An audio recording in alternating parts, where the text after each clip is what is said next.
I was showering and I noticed that my left nipple was inverted. And I thought, well, I hadn't noticed that before.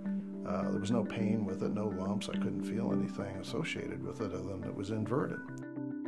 And then by mid-March, I had an experience with it.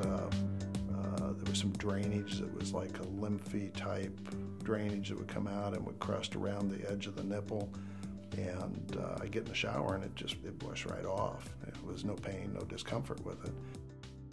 And then I noticed about a week after that, in the areola part around the nipple, there was a spot that was like somebody was taking a sewing needle with the eye end on the inside, pushing, trying to get out. And so I could feel this, and it was real hard pushing when I touched it. No pain again, it was just tactually, it was very strange. And I just happened to have had my dermatological annual check scheduled in mid-March. And so I went to that, and the doctor says, well, how's everything been for the last year? Any changes? And I said, yeah, this, you know. And so he took a look at it, and he said, well, we're going to do a biopsy on that and see what it is. And I'm anticipating that it's liable to be skin cancer or something of that nature. And when it came back 2 days later, he said, well, good news, bad news. Good news is it's not skin cancer. Bad news is it's invasive ductal carcinoma. It was the 11th of April. We did the surgery, and he did a sentinel node biopsy as he did the surgery. Found that the lymph nodes were involved, and so they did the full mastectomy, and they took all the lymph nodes back up underneath the arm. I needed to do about it was going to be a 6-session dose of chemotherapy. It was kind of interesting. The first day in, I was scared, anxious about it. I probably didn't sleep very well the night before because I didn't know what to expect in the way of side effects. But the office and the staff was just absolutely great in terms of reassuring me that, you know, what you're about to take, we've got other medications that if you have any bad side effects, we can probably totally offset those, if not completely. And they were right. They were able to do that. I was tired, but I was still able to eat and taste food.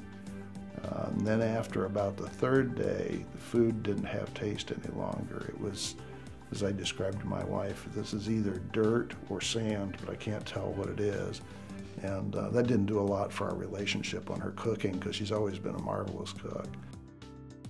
Radiation was another experience. After I got done, after Dr. Lemon finished with the chemo, I started the radiation, and we did that for, I think that was, I had 36 treatments, and it was every day, 5 days a week. It was not a bad experience. I mean, it was, yeah, I get some skin changes and those kinds of things during the radiation, but there's a lot of ointments and creams and things that you can use on your skin, which helps minimize the impact of that. You need to check yourself, check your breasts, check your testicles, make sure there's nothing strange going on there, lumps or bumps or whatever, no pain.